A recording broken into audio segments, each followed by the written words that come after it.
नमस्कार, एजुकेशन नगरी की खास पेशकश एजुकेशन बुलेटिन में आपका स्वागत है। मैं हूं ललित वर्मा। चलिए रुक करते हैं शिक्षा जगत से जुड़ी बड़ी खबरों की ओर।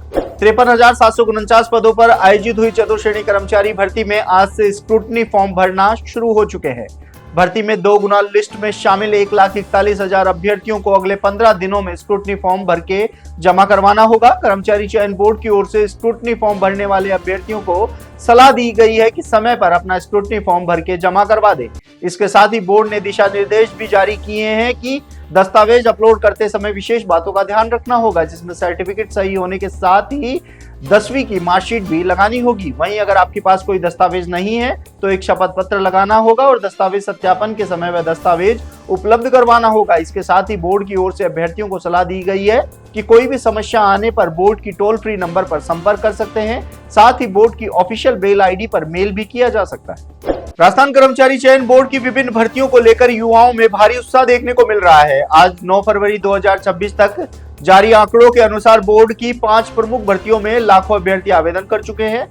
फॉरेस्ट भर्ती 2026 के लिए अब तक 3,27,710 आवेदन जमा हो चुके हैं, जिसकी अंतिम तिथि 11 फरवरी निर्धारित है। महिला पर्यवेक्षक भर्ती में 1,03,992 अभ्यर्थियों ने फॉर्म भरे हैं। वहीं कृषि पर्यवेक्षक भर्ती में 1,44,799 आवेदन प्राप्त हुए हैं।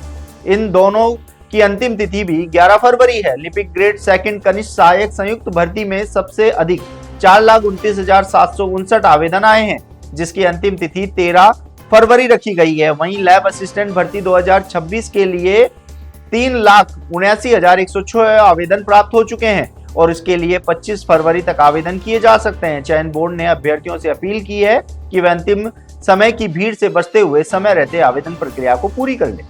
रीट लेवल 2 का संशोधित परिणाम जारी हुए करीब 7 महीने का समय बीत चुका है, लेकिन आज भी सैकड़ों ऐसे अभ्यर्थी हैं जो नियुक्ति के लिए संघर्ष कर रहे हैं। जी हां, बोर्ड की ओर से जारी संशोधित परिणाम का असर करीब 1300 अभ्यर्थियों पर देखने को मिला था।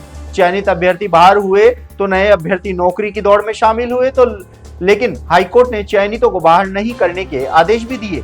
लेकिन इन सब के बीच वो अभ्यर्थी आज भी परेशान हो रहे हैं जो चयनितों से अधिक अंक रखते हैं। इन अभ्यर्थियों की संख्या करीब 1000 के आसपास है। हालांकि अगस्त 2025 में हाईकोर्ट ने अधिक अंक वाले अभ्यर्थियों को प्रोविजनल रूप से भर्ती में शामिल करने के आदेश दिए थे, लेकिन बोर्ड और विभाग की लापरवाही के चलते अभी भी ये दर दर की ठोकरें खा रहे हैं। ऐसे में देखना होगा कि अधिक अंक वाले अभ्यर्थियों की नियुक्ति से वंचित रहे इन युवाओं को कब न्याय मिलता है। पिछले दिनों एसओजी की ओर से ओएमआर शीट घोटाले का बड़ा खुलासा किया गया। 2018 की 3 भर्तियों में 38 अभ्यर्थियों की ओएमआर शीट में बदलाव करने का मामला सामने आया। उसके बाद से ही चतुर्श्रेणी कर्मचारी भर्ती में भी ओएमआर शीट में बदलाव के आरोप लगे।